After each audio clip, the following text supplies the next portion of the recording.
सदाशिवसमारम्भां शङ्कराचार्यमध्यमाम् अस्मदाचार्यपर्यन्तां वन्दे गुरुपरम्पराम्.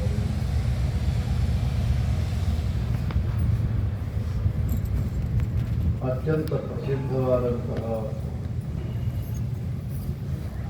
ಉದಾಹರಣೆ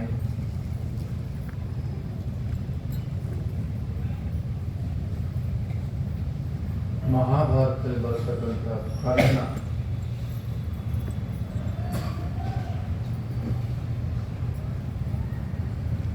ವಾಸ್ತವವಾಗಿಯೂ ಈ ಕರ್ಣ ಕುಂತಿಯ ಮಗ.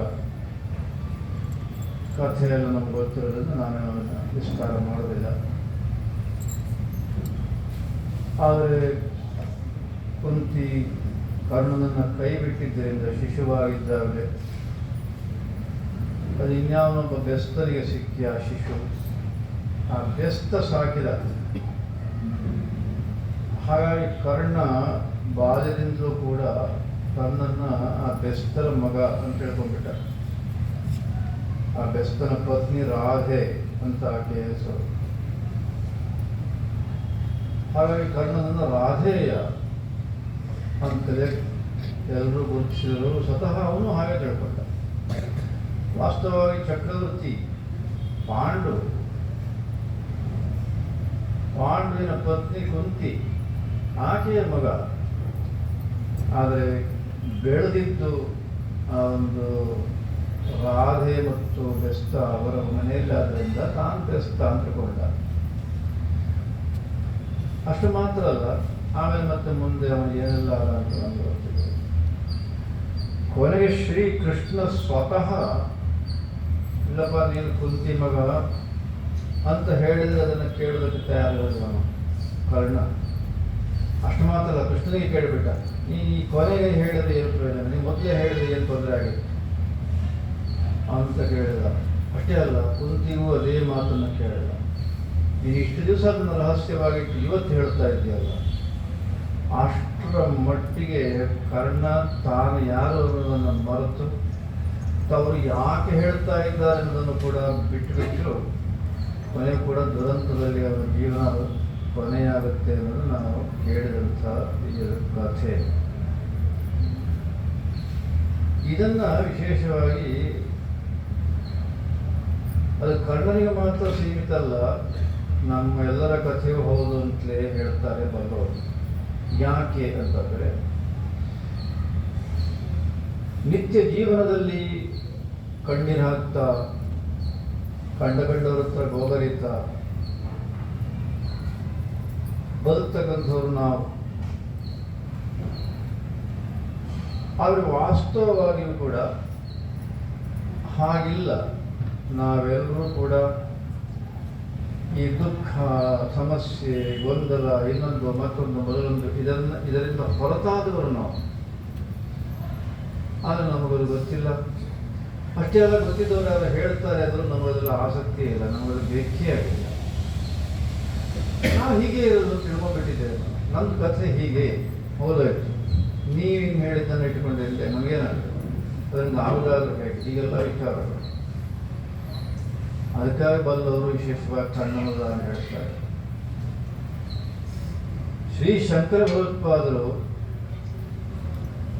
ಹೇಗೆ ಶ್ರೀಕೃಷ್ಣ ಕುಂತಿ ಎಲ್ಲ ವಿಶೇಷವಾಗಿ ಪ್ರಯತ್ನ ಪಟ್ಟರು, ಆ ಕೊನೆಗಾಗಲಿ ಯಾವಾಗಲಾಗಲಿ ಹೇಳಿದ್ದಂತೂ ಸತ್ಯ. ಆದರೆ ಅದನ್ನು ನಾವು ಕೇಳಿಗೆ ತಯಾರಿಲ್ಲ ಅಂದ್ರೆ ಬೇರೆ ವಿಷಯ. ಶಂಕರ ಭಗವತ್ಪಾದರು ನಮ್ಮೆಲ್ಲರನ್ನು ಕೂಡ ಶ್ರೇಯಸ್ಸಿನ ಮಾರ್ಗದಲ್ಲಿ ಹೋಗುವಂತೆ ಮಾಡಬೇಕು ಅನ್ನೋದಕ್ಕಾಗಿ ಬೇರೆ ಇನ್ನು ಯಾವ ದಾರಿಯನ್ನು ಅವರು ಅನುಸರಿಸಲಿಲ್ಲ. ಅದರ ಬದಲು ವಾಸ್ತವವಾಗಿ ನಾವು ಯಾರು ಅನ್ನೋದನ್ನು ಅವರು ತಿಳಿಸಲಿಕ್ಕೆ ವಿಶೇಷವಾದಂಥ ಪ್ರಯತ್ನವನ್ನು ಪಟ್ಟರು. ಅಂಥದ್ರಲ್ಲಿ ಈ ದಕ್ಷಿಣಾಮೂರ್ತಿ ಸ್ತೋತ್ರ ಇದೆಯಲ್ಲ, ಅಷ್ಟಕ ಇದೆಯಲ್ಲ, ಇದು ಅತ್ಯಂತ ಪ್ರಧಾನವಾದದ್ದು. ಇದನ್ನು ನೇರ ನಾವು ಯಾರು ಅನ್ನೋದನ್ನು ನಮಗೆ ತಿಳಿಸಿಕೊಡುತ್ತೆ. ಕೇಳುವಂಥ ಒಂದು ವಿಶೇಷವಾದಂಥ ಸಂಸ್ಕಾರ ಬೇಕಷ್ಟೇ. ಅದನ್ನು ಕೇಳಿದ್ದೇ ಆದರೆ ನಾವು ಯಾರು ಅಂತ ನಮಗೆ ಗೊತ್ತಾದರೆ ಆಗ ದುಃಖ ಮೊದಲಾದಂತಹ ಯಾವ ಒಂದು ತೊಂದರೆಗಳಾಗಲಿ, ತಾಪತ್ರಯ ಅಂತ ಎಷ್ಟೋ ಸಾರಿ ಶಬ್ದ ಪ್ರಯೋಗ ಮಾಡ್ತೇವೆ ನಾವು. ಅಂದರೆ 3 ವಿಧವಾದ ತಾಪತ್ರಯ. ಆ 3 ವಿಧವಾದ ತಾಪತ್ರಯ ಕೂಡ ನಮಗೆ ಬರೋದಕ್ಕೆ ಸಾಧ್ಯವೇ ಇಲ್ಲ. ಅಷ್ಟೇ ಅಲ್ಲ, ಸದಾ ಆನಂದದಲ್ಲೇ ನಾವು ನೆಲೆ ನಿಂತಿರ್ತೇವೆ. ಅಂಥ ಒಂದು ಶ್ರೇಷ್ಠವಾದಂಥ ಈ ಉಪದೇಶ ದಕ್ಷಿಣಾಮೂರ್ತಿ ಅಷ್ಟಕ,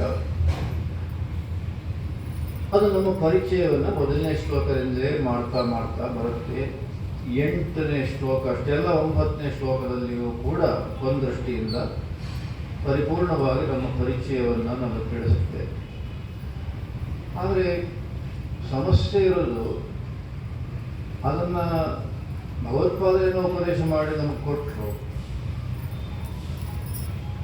ನಾವು ಅದನ್ನು ಹೇಳ್ತಾ ನಾವು ತಿಳ್ಕೊಳ್ಬೇಕಲ್ಲ. ಮೇಲ್ನೋಟಕ್ಕೆ ನಾವು ಹೀಗೆ ಅಂತ ಹೇಳಿದ ಮಾತ್ರಕ್ಕೆ ನಮಗೆ ಯಾರಿಗೂ ಪ್ರಯೋಜನಕ್ಕೆ ಬರೋದಿಲ್ಲ. ಉದಾಹರಣೆಗೆ ದಕ್ಷಿಣಾಮೂರ್ತಿ ಅಷ್ಟಕದಲ್ಲಿ ಹೇಳುವಂಥದ್ದು, ನಾವೆಲ್ಲರೂ ಕೂಡ ಆನಂದ ಸ್ವರೂಪರೇ. ಇದು ನಾವೀಗಾಗಲೇ ಸಾಕಷ್ಟು ಸಾರಿ ಕೇಳಿದ್ದೆ. ಅದೇನು ನಮಗೆ ಕಿವಿಗೆ ಬೀಳ್ತಾ ಇರುತ್ತೆ. ಅದೇ ದಕ್ಷಿಣಾಮೂರ್ತಿ ಅಷ್ಟಕವನ್ನು ನಾವು ಎಷ್ಟು ಸಾರಿ ಹೇಳಿದ್ರು ಕೂಡ ನಮಗೆ ಆನಂದ ಅನ್ನೋದು ಸಿಗ್ತಾನೇ ಇಲ್ಲ. ನಾವು ಆನಂದ ಸ್ವರೂಪಕ್ಕೆ ಗೊತ್ತಾಗೋದಿಲ್ಲ, ಅದು ಮತ್ತೆ ದೂರವೇ ಬೆಳೆಯುತ್ತದೆ. ಸ್ವಲ್ಪ ಚೂರುಪಾರ ಆನಂದ ಸಿಗುತ್ತಾ ದಕ್ಷಿಣಾಮೂರ್ತಿ ಅಷ್ಟಕ ಹೇಳಿದರೆ ಅಂತಂದರೆ ಅದೇ ಇಲ್ಲ ಅನ್ನೋದೇ ನಾವೆಲ್ಲರೂ ಕೂಡ ಹೇಳ್ತಕ್ಕಂಥದ್ದು. ಇದಕ್ಕೆಲ್ಲ ಬಹಳ ಮುಖ್ಯವಾದ ಕಾರಣ, ಆ ದಕ್ಷಿಣಾಮೂರ್ತಿ ಅಷ್ಟಕವಾಗಲಿ ಯಾವುದೇ ಸ್ತೋತ್ರವಾಗಲಿ ನಾವು ಯಾವ ರೀತಿಯಲ್ಲಿ ಅದನ್ನು ಹೇಳಬೇಕು ಆ ರೀತಿ ಹೇಳಿದ್ದೇ ಆದರೆ ಆಗ ನಮಗೆ ಅಲ್ಲಿ ಹೇಳಿದಂಥ ಫಲ ಸಿಗೋದಕ್ಕೆ ಸಾಧ್ಯವಿದೆ.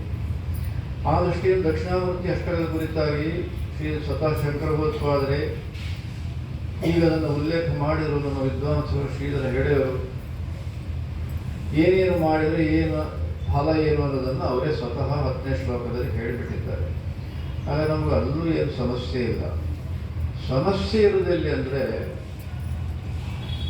ಅವರೇನೋದನ್ನು ಹೇಳಿದರು, ಈಗ ಕೀರ್ತನೆ ಮಾಡಿದರೂ ಕೂಡ ನನಗೆ ಈ ಫಲ ಇದೆ, ಸ್ತೋತ್ರ ಪಾರಾಯಣ ಮಾಡಿದರೂ ಕೂಡ ಈ ಫಲ ಇದೆ, ಇಲ್ಲ ಅದನ್ನು ಕೇಳಿದರೂ ಕೂಡ ಫಲ ಇದೆ, ಅಥವಾ ಧ್ಯಾನ ಮಾಡಿದರೂ ಫಲ ಇದೆ ಅಂತೆಲ್ಲ ಹೇಳಿದರು. ನಮಗೆ ಸಮಸ್ಯೆ ಏನಂತಂದರೆ, ಮೊದಲನೇದಿದೆ ತೇನಾಸ್ಯ ಶ್ರವಣಾತ್. ಆ ಶ್ರವಣ ಅಂತದಲ್ಲೂ ದಕ್ಷಿಣಾಮೂರ್ತಿ ಅಷ್ಟಕ ಯಾರೋ ಹೇಳ್ತಾರೆ, ನಾವು ಅದನ್ನು ಕೇಳ್ತೇವೆ, ಅಷ್ಟೇ ಅರ್ಥ ಅಲ್ಲ. ಅದರಿಂದ ಎಷ್ಟು ಪ್ರಯೋಜನ ಅಂತ ನಮಗೆಲ್ಲರಿಗೂ ಗೊತ್ತೇ ಇದೆ. ಆದರೆ ಭಗವತ್ಪಾದರು ಹೇಳ್ತಾರೆ, ಆ ಶ್ರವಣ ಮಾಡಿದ್ದರಿಂದಲೂ ಕೂಡ ನೀನು ಆನಂದ ಸ್ವರೂಪನೇ ಅನ್ನತಕ್ಕಂತಹದ್ದು ಪರಿಚಯ ಆಗುತ್ತೆ. ಅಷ್ಟೇ ಅಲ್ಲ, ಎಲ್ಲವೂ ಕೂಡ ಆನಂದವೇ ಕಾಣತಕ್ಕಂಥ. ಪ್ರಪಂಚ ಅಂತ ಹೇಳಿದಲ್ಲ ಶಬ್ದ, ಎಲ್ಲವೂ ಆನಂದ ಬಿಟ್ಟು ಬೇರೆ ಏನಿಲ್ಲ ಅನ್ನೋದು ಬರುತ್ತೆ ಅಂತ ಹೇಳಿದಾಗ, ಯಾರೋ ಒಬ್ಬರು ದಕ್ಷಿಣಾಮೂರ್ತಿ ಅಷ್ಟಕ ಹೇಳಿದ್ದನ್ನು ಕೇಳಿದಾಗ ಮಾತ್ರಕ್ಕೆ ಅದು ಬರುತ್ತೆ ಅಂತ ಅಭಿಪ್ರಾಯವಲ್ಲ. ಅದರಿಂದ ನಮಗೆ ಗೊತ್ತಾಗುತ್ತೆ ಇಲ್ಲಿ ಹೇಳೋ ಶ್ರವಣ ಯಾವುದು, ಒಂದು ಬೇರೆ ವಿಶೇಷವಾದಂಥ ಶ್ರವಣ ಅಂತ ಹೇಳ್ತಾ ಇದ್ದಾರೆ. ಅದಕ್ಕೆ ಜ್ಞಾನಿಗಳು ಹೇಳ್ತಾರೆ, ಏನಾಸ್ಯ ಶ್ರವಣಾತ್ ಅಂತಂದರೆ ಅಲ್ಲಿ ಏನೊಂದು ಮಹಾವಾಕ್ಯದ ತಾತ್ಪರ್ಯ ಇದೆಯೋ, ಏನೊಂದು ಮಹಾವಾಕ್ಯದ ತಾತ್ಪರ್ಯ ಇದೆ ಅಂತದ್ದು ಬಹಳ ಉದ್ದ ಇದೆ ಅದು ವಾಕ್ಯ ಅಂತ ನಿಮಗೆ ಸಂದೇಹ ಬರ್ಬೋದು. ಇದೊಂದು ಹೇಳಿದ ಅಭ್ಯಾಸ ಆಗಿದೆ. ಆ ವಾಕ್ಯ ಹೇಗಿರುತ್ತೆ ಅಂತಂದರೆ, ನೀನು ಆನಂದ ಸ್ವರೂಪನೇ, ಇದನ್ನೇ ಮಹಾವಾಕ್ಯ ಅಂತ ಹೇಳೋದು. ಸಂಸ್ಕೃತದಲ್ಲಿ ಹೇಳುವಾಗ ತತ್ವಮಸಿ ಇತ್ಯಾದಿ ವಾಕ್ಯಗಳಿಂದ ಹೇಳ್ತಾರೆ. ಅರ್ಥ ನೀನು ಆನಂದ ಸ್ವರೂಪನೇ. ಈ ವಾಕ್ಯದ ಒಂದು ವಿಶೇಷವಾದಂಥ ಭಾವ ಏನಿದೆ, ಇದನ್ನು ವಿಶೇಷವಾಗಿ ನಾವು ಜ್ಞಾನಿಗಳಿಂದ ಕೇಳಬೇಕು. ಅಥವಾ ದಕ್ಷಿಣಾಮೂರ್ತಿ ಅಷ್ಟಕದಲ್ಲಿ ಏನು ಹೇಳಿದೆ ಅದನ್ನು ಹೇಗೆ ನಮಗೆ ತಿಳಿಸಿಕೊಟ್ಟಿದ್ದಾರೋ ಅದನ್ನು ಕೇಳೋದು. ಅದಾದ ಮೇಲೆ ತದರ್ಥ ಮನನಾಚ, ಅದರ ಅರ್ಥವನ್ನು ಅನುಸಂಧಾನ ಮಾಡೋದು. ಆಮೇಲೆ ಧ್ಯಾನ ಆಚ ಸಂಕೀರ್ತನ. ಇದು ನಮಗೆ ಅಲ್ಲಿ ಹೇಳಿರ್ತಕ್ಕಂಥದ್ದು. ಶ್ರವಣ ಮತ್ತು ಅದರ ಮನನ ಸ್ವಲ್ಪ ಮಟ್ಟಿಗೆ ನಮ್ಮಿಂದ ಎಷ್ಟು ಸಾಧ್ಯವೋ ಅಷ್ಟು ನಾವೇ ಮಾಡ್ತಾ ಇದ್ದೇವೆ. ಅಷ್ಟಾದರೂ ದಕ್ಷಿಣಾಮೂರ್ತಿ ಅಷ್ಟಕದ ಒಂದು ಒಳಗಡೆ ಏನೆಲ್ಲ ವಿಶೇಷವಾದಂಥ ಅಂಶಗಳಿದೆ ಅದನ್ನು ನಾವಿನ್ನು ಕ್ರಮವಾಗಿ ತಿಳಿತಾ ಹೋಗಬೇಕು. ಆದರೆ ಮುಂದಿದ್ದೆರಡಿದೆಯಲ್ಲ, ಧ್ಯಾನ ಮತ್ತು ಸಂಕೀರ್ತನ. ಈ ಸಂಕೀರ್ತನೆಗೆ ನಾವು ಮಾಡ್ತಾ ಇದ್ದೇವೆ, ಸ್ತೋತ್ರ ಪಾರಾಯಣ ಮಾಡ್ತಾ ಇದ್ದೇವೆ. ಈ ಹೊಸಬರು ಸೇರಿಕೊಂಡು ಇನ್ನು ಮುಂದಕ್ಕೆ ಮಾಡ್ತಾರೆ. ಅಷ್ಟರಲ್ಲೇ ನಮಗೆ ಇದರ ಒಂದು ಫಲ ಲಭಿಸುವುದಕ್ಕೆ ಸಾಧ್ಯ ಅಂತ ಭಗವತ್ಪಾದರು ಹೇಳಿದ್ದನ್ನು ಹಾಗಾಗಿ ನಾವು ತಗೊಂಡ್ಬಿಟ್ರೆ ಆಗ ಎಷ್ಟು ಫಲ ಸಿಗಬೇಕೋ ಅಷ್ಟು ಫಲ ಸಿಗದೆ ಹೋಗ್ಬೋದು. ಪಾರಾಯಣ ಮಾಡಿದ್ದಕ್ಕೆ ಸ್ವಲ್ಪ ಫಲ ಸಿಗ್ಬೋದು. ಅಂದರೆ ಅಲ್ಲಿ ಸ್ಪಷ್ಟವಾಗಿ ಹೇಳ್ತಾರೆ, ನೀವು ಸಂಕೀರ್ತನ ಮಾಡಿದರೂ ಕೂಡ ನಿಮಗೆ ಕೊನೆಗೂ ಕೂಡ ನೀವು ಆನಂದ ಸ್ವರೂಪ ಎಂದು ಗೊತ್ತಾಗುತ್ತೆ ನಿಮಗೆ ಅಂತ ಹೇಳ್ತಾರೆ. ಆ ದೃಷ್ಟಿಯಿಂದ ನಾವು ಪಾರಾಯಣ ಮಾಡಬೇಕಾದ ಬಹಳ ಮುಖ್ಯವಿದೆ. ಹಾಗೆಯೇ ಧ್ಯಾನ ಕೂಡ. ಧ್ಯಾನ ಅಂತಂದರೆ ಬಹುಶಃ ಇಲ್ಲಿ ಎಲ್ಲ ಕೂತವರಿಗೆ ನಾವು ಮಾಡ್ತೇವೋ ಬಿಡ್ತೇವೋ, ಆದರೆ ಸುಮಾರು ಧ್ಯಾನ ಅಂದರೆ ಹೀಗೆ ಅಂತ ಎಲ್ಲರಿಗೂ ಗೊತ್ತಿದೆ. ಕೊನೆ ಪಕ್ಷ ಇಷ್ಟಾದರೂ ಎಲ್ಲರಿಗೂ ಗೊತ್ತಿದೆ. ಈಗ ಉಪನ್ಯಾಸ ಮಾಡ್ತಾ ಇದ್ದೇನೆ ನಾನಿಲ್ಲಿ, ಈಗ ಅನೇಕರು ಧ್ಯಾನಕ್ಕೆ ಹೋಗಿದ್ದಾರೆ. ಈಗ ಅಕ್ಕಪಕ್ಕದಲ್ಲಿ ನೋಡಿದವರು ನಾವು ಧ್ಯಾನ ಮಾಡ್ತಾ ಇದ್ದಾರೆ ಈಗ ಅಂತ ಹೇಳ್ತಾರೆ. ಇಷ್ಟಂತೂ ಪರಿಚಯ ಎಲ್ಲರಿಗೂ ಇದೆ. ಅಂದರೆ ಯಾವುದೋ ಒಂದು ವಸ್ತುವನ್ನು ವಿಶೇಷವಾಗಿ ಮನಸ್ಸಿನಲ್ಲಿ ಯೋಚನೆ ಮಾಡುವುದನ್ನು ಧ್ಯಾನ ಅಂತ ಸಾಮಾನ್ಯವಾಗಿ ಹೇಳ್ತಾರೆ. ಅಷ್ಟೇ ಅಲ್ಲ, ಅದೇ ಮನಸ್ಸಿನಲ್ಲಿ ಕೂತ್ಕೊಳ್ಬೇಕು, ಅದನ್ನು ಧ್ಯಾನ ಅಂತ ಹೇಳೋದು. ಸುಮ್ಮನೆ ಒಂದು ಸಾರಿ ಮನಸ್ಸಿಗೆ ಬಂದು ಹೋಯ್ತು ಅನ್ನೋದು ಧ್ಯಾನ ಅಂತ ಯಾರು ಹೇಳೋದು? ಅದೇ ಆ ವಿಚಾರವೇ ನಮ್ಮ ಮನಸ್ಸಿನಲ್ಲಿ ನಿರಂತರವಾಗಿ ಬರ್ತಾ ಇರ್ತದೆ, ಅದನ್ನು ಧ್ಯಾನ ಅಂತ ಹೇಳ್ತಾರೆ. ಈಗ ದಕ್ಷಿಣಾಮೂರ್ತಿಯಲ್ಲಿ ಚಿತ್ರ ನೀವು ನೋಡಿದ್ದೀರಿ, ಮೊದಲು ಅದನ್ನು ಹಾಕಿದರು. ನಾವು ಸಾಮಾನ್ಯವಾಗಿ ವಿಶ್ವಂ ದರ್ಪಣ ದೃಶ್ಯಮಾನ ನಿಧಾಂತರ್ಗತಂ ಅಂತ ಹೇಳುವಾಗ ಈ ಚಿತ್ರವನ್ನು ಮನಸ್ಸಲ್ಲಿ ಇಟ್ಕೊಳ್ತೇವೆ ನಾವು. ಯಾಕೆಂದ್ರೆ ನಮಗೆ ದಕ್ಷಿಣಾಮೂರ್ತಿ ಅಷ್ಟಕದಲ್ಲಿ ನಮ್ಮ ಸ್ವರೂಪವನ್ನು ನಾವು ತಿಳ್ಕೊಳ್ಳಿಕ್ಕೆ, ನಾವು ಆನಂದ ಸ್ವರೂಪರೇ ಹೌದಂತ ತಿಳ್ಕೊಳ್ಳಿಕ್ಕೆ ಈ ಚಿತ್ರದಲ್ಲಿ ಬರತಕ್ಕಂಥ ಈ ಎಲ್ಲ ಅಂಶಗಳನ್ನು ಎಲ್ಲೂ ಹೇಳಲೇ ಇಲ್ಲ ಭಗವತ್ಪಾದರು. ಇದನ್ನು ದಕ್ಷಿಣಾಮೂರ್ತಿ ವರ್ಣಮಾನ ಸ್ತೋತ್ರದಲ್ಲಿ ಹೇಳುತ್ತಾರೆ, ಇಲ್ಲ ದಕ್ಷಿಣಾಮೂರ್ತಿ ಸ್ತೋತ್ರದಲ್ಲಿ ಹೇಳ್ತಾರೆ, ಅಲ್ಲ ಅಷ್ಟಕದಲ್ಲಿ ಹೇಳಲಿಲ್ಲ. ಅದರ ಬದಲಿಗೆ ಧ್ಯಾನ ಮಾಡಬೇಕು ಅನ್ನೋದನ್ನು ಹೇಳಿದರು. ಈ ಅಷ್ಟಕವನ್ನು ನೀನು ಧ್ಯಾನಕ್ಕೆ ಇಟ್ಟುಕೋ, ಆಗ ನಿನಗೆ ಈ ಫಲ ಸಿಗುತ್ತೆ, ನೀನು ಆನಂದವೇ ಅನ್ನೋದು ನಿನಗೆ ತಲೆಗೆ ಹತ್ತುತ್ತೆ, ನಿನಗೆ ಅದನ್ನು ಅನುಭವಕ್ಕೆ ಬರುತ್ತೆ ಅಂತ ಹೇಳಿದರು. ಇದು ಹೇಗೆ ಅನ್ನೋದನ್ನು ನಾವು ವಿಶೇಷವಾಗಿ ಪಾರಾಯಣಕರ್ತರು ಮನಸ್ಸಲ್ಲಿ ಇಟ್ಕೊಂಡಿದ್ದೇ ಆದರೆ ಇವತ್ತೆಲ್ಲ ನಾಳೆ ಆದರೂ ನಾವು ಆ ಸೋಪಾನವನ್ನು ಏರ್ಬೋದು, ಆ ಧ್ಯಾನದ ಮಟ್ಟಕ್ಕೆ ನಮ್ಮನ್ನು ನಾವು ಎತ್ತರಿಸಿಕೊಳ್ಬೋದು. ಅದಕ್ಕೆ ಹಿಂದಿನ ಶ್ಲೋಕ ಇದೆಯಲ್ಲ, 9ನೇ ಶ್ಲೋಕ, ಅದು ನಮಗೆ ವಿಶೇಷವಾಗಿ ಸಹಾಯ ಮಾಡುತ್ತೆ. ಇದು ಕೂಡ ಸಹಾಯ ಮಾಡುತ್ತೆ, ಆದರೆ ಇದು ಸ್ವಲ್ಪ ನಿಧಾನವಾಗಿ ನಮ್ಮ ಸಹಾಯವನ್ನು ಮಾಡುತ್ತೆ. ಹಾಗೆ ಅಂತ ಎಲ್ಲರೂ ಕೂಡ ಇದು ನಿಧಾನವಾಗಿ ಮಾಡುತ್ತೆ ಅನ್ನೋದಕ್ಕೋಸ್ಕರ 9ನೇ ಶ್ಲೋಕದಲ್ಲಿ ಹೇಳಿದ್ದನ್ನೇ ನಾನು ಧ್ಯಾನ ಮಾಡಿಬಿಡ್ತೇನೆ ಅಂತ ನಾವು ಅಂದುಕೊಳ್ಳೋದಕ್ಕಾಗೋದಿಲ್ಲ. 9ನೇ ಶ್ಲೋಕದ ಧ್ಯಾನವನ್ನು ಮಾಡಬೇಕಾದ್ರೆ ಅದಕ್ಕೆ ಸ್ವಲ್ಪ ನಾವು ನಮ್ಮ ಅರ್ಹತೆಯನ್ನು ಕೂಡ ಹೆಚ್ಚಿಸ್ಕೊಳ್ಬೇಕಾಗುತ್ತೆ. ಇಲ್ಲ ಅಂತಂದರೆ ಒಬ್ಬ 5ನೇ ಕ್ಲಾಸ್ನಲ್ಲಿ ಓದ್ತಾ ಇದ್ದವ, ನಾನು ME ಅಥವಾ MSc ಅದರ ವಿಚಾರಗಳನ್ನೆಲ್ಲ ನಾನು ತಿಳ್ಕೊಳ್ತೇನೆ ಅಂತ ಹೊರಟ್ರೆ ಹೇಗಾಗ್ಬೋದು? ಹಾಗೆ ಆಗುತ್ತೆ. 9ನೇ ಶ್ಲೋಕದಲ್ಲಿ ಶಂಕರ ಭಗವತ್ಪಾದರು ಯದ್ಯಪಿ ಅದು ನನಗೆ ಸುಲಭ ಅಂತ ಅದನ್ನು ಹೇಳಿದ್ದಾರೆ ಅಂತ ಸ್ವತಃ ಅವರು ಸಾಕ್ಷಾತ್ ಶಿಷ್ಯರು ಹೇಳ್ತಾರೆ. ಹೌದು ಕೂಡ, ಆದರೆ ಆ ಸುಲಭವಾದ್ದನ್ನು ನಾವು ಧ್ಯಾನಕ್ಕೆ ಇಟ್ಟುಕೊಳ್ಳುವಾಗ ಮಾತ್ರ ಸ್ವಲ್ಪ ಪರಿಶ್ರಮ ಪಡಬೇಕು. ಹಾಗೆ ಪರಿಶ್ರಮ ಪಟ್ಟಿದ್ದೇ ಆದರೆ ಆಗ ಅದು ಪರಿಪೂರ್ಣವಾಗಿ ನಮಗೆ ನಾವು ಆನಂದ ಸ್ವರೂಪರೇ ಅದನ್ನು ತೋರಿಸಿಕೊಡುತ್ತೆ. ಒಂದು ವೇಳೆ ಅದು ಆಗಲಿಲ್ಲ ಅಂತ ತಿಳ್ಕೊಳ್ಳಿ, ಆ ಅನುಭವ ಬರಲೇ ಇಲ್ಲ, ಅದಕ್ಕೇನು ಫಲವೇ ಇಲ್ವಾ ಅಂತ ಕೇಳಿದರೆ ಇಲ್ಲ, ಅದಕ್ಕೂ ಕೂಡ ಮಹತ್ತರವಾದ ಫಲ ಇದೆ. ಹೇಗೆ ಅಂತ ಹೇಳ್ತೇನೆ. ಈ 9ನೇ ಶ್ಲೋಕದಲ್ಲಿ ಭಗವತ್ಪಾದರು ಹೇಳತಕ್ಕಂಥದ್ದು, ಇದನ್ನೆಲ್ಲ ನಾವು ಮರೆತುಬೇಡಿ. ಈ ದಕ್ಷಿಣಾಮೂರ್ತಿ ಚಿತ್ರವನ್ನು ಸದ್ಯಕ್ಕೆ ಮರೆತುಬೇಡಿ, ಸದ್ಯಕ್ಕೆ ಅಷ್ಟಕದ್ದೇ ಹೇಳ್ತೇನೆ ನಾನು. ಈಗ ಇದು ಎಲ್ಲ ಇದರಲ್ಲಿ ಏನು ಕಾಣ್ತಾ ಇದೆ ಅಂತ ನಿಮಗೆ ಮತ್ತೆ ವಿವರಿಸಬೇಕಾದಿಲ್ಲ. ಪಂಚಭೂತಗಳು ಅಂದರೆ ಭೂಮಿ, ನೀರು, ಅಗ್ನಿ, ಆಮೇಲೆ ಗಾಳಿ, ಆಮೇಲೆ ಆಕಾಶ, ಇದು ಬಹಳ ಮುಖ್ಯವಾದಷ್ಟೆಲ್ಲ ಅದೇ ಇರೋದು. ಅದರಿಂದ ನಮ್ಮ ಶರೀರ ಎಲ್ಲ ಆಗಿರೋದು. ಅದಾದಮೇಲೆ ಸೂರ್ಯ ಮತ್ತು ಚಂದ್ರ 7 ಆಯ್ತಲ್ಲಿವೆ.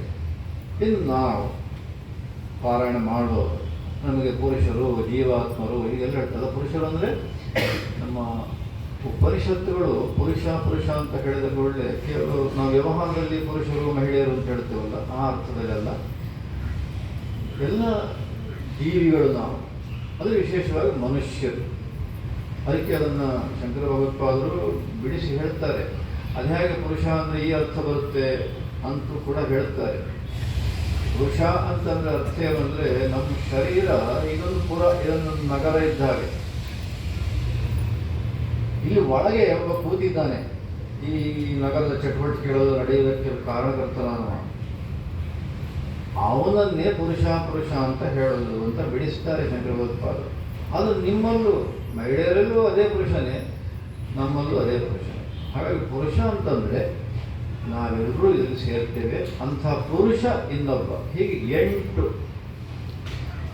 ಈ ವಸ್ತುಗಳೇನಿವೆ ಅಥವಾ ಈ ಪಂಚಭೂತಗಳು ಮತ್ತು ಸೂರ್ಯ ಚಂದ್ರ ಮತ್ತು ನಾವು, ಇದು ನಾವಿಲ್ಲರ ತಿಳ್ಕೊಂಡಿದ್ದು ನಾವು ದಕ್ಷಿಣಾಮೂರ್ತಿಯನ್ನು ಧ್ಯಾನ ಮಾಡೋದು.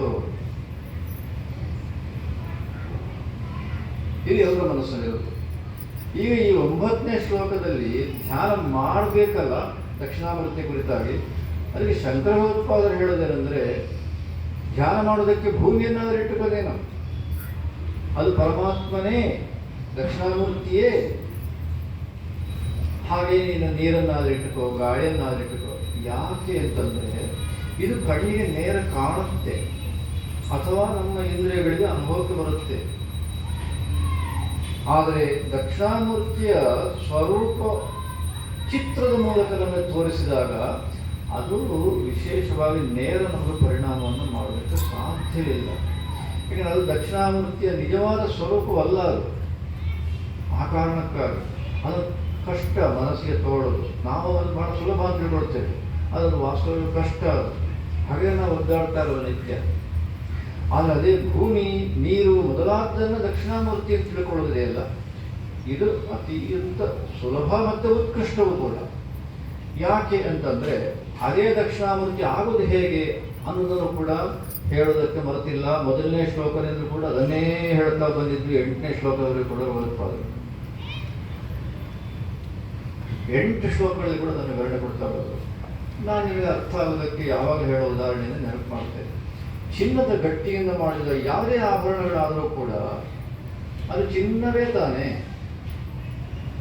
ಹೆಸರು ಏನಾದ್ರು ಇಟ್ಟುಕೊಳ್ಳಿ, ಮೂಗಿದ್ದಕ್ಕೊಂದು ಹೆಸರು, ತಲೆ ಇದ್ದಕ್ಕೊಂದು ಹೆಸರು, ಕಿವಿದ್ದಕ್ಕೆ ಮತ್ತೊಂದು ಹೆಸರು, ಕಾಲಿದ್ದಕ್ಕೆ ಇನ್ನೊಂದು ಹೆಸರು, ಎಂಥದಾರು ಇಟ್ಟುಕೊಂಡ್ರು ಕೂಡ ಅದು ಚಿನ್ನದಿಂದಲೇ ಮಾಡಿದ್ದ ಹೌದಾದರೆ ಎಲ್ಲ ಕಡೆ ಚಿನ್ನ ಇದ್ದೇ ಇರುತ್ತೆ. ಚಿನ್ನವೇ, ಚಿನ್ನ ಇದ್ದೇ ಇರುತ್ತಲ್ಲ, ಚಿನ್ನವೇ. ಹಾಗೆ ಈ ಭೂಮಿ, ಈ ನೀರು, ಇದೆಲ್ಲವೂ ಕೂಡ ಪರಮಾತ್ಮನೇ. ಯಾಕೆ ಅಂತಂದರೆ ಇದೆಲ್ಲವೂ ಕೂಡ ಪರಮಾತ್ಮನೇ ಈ ರೂಪದಲ್ಲಿ ಬಂದಿದ್ದು ಅಂತಲೇ ನಮ್ಮ ಉಪನಿಷತ್ತುಗಳು ಹೇಳೋದು. ಇದು ಬೇರೆ ಅಲ್ಲ.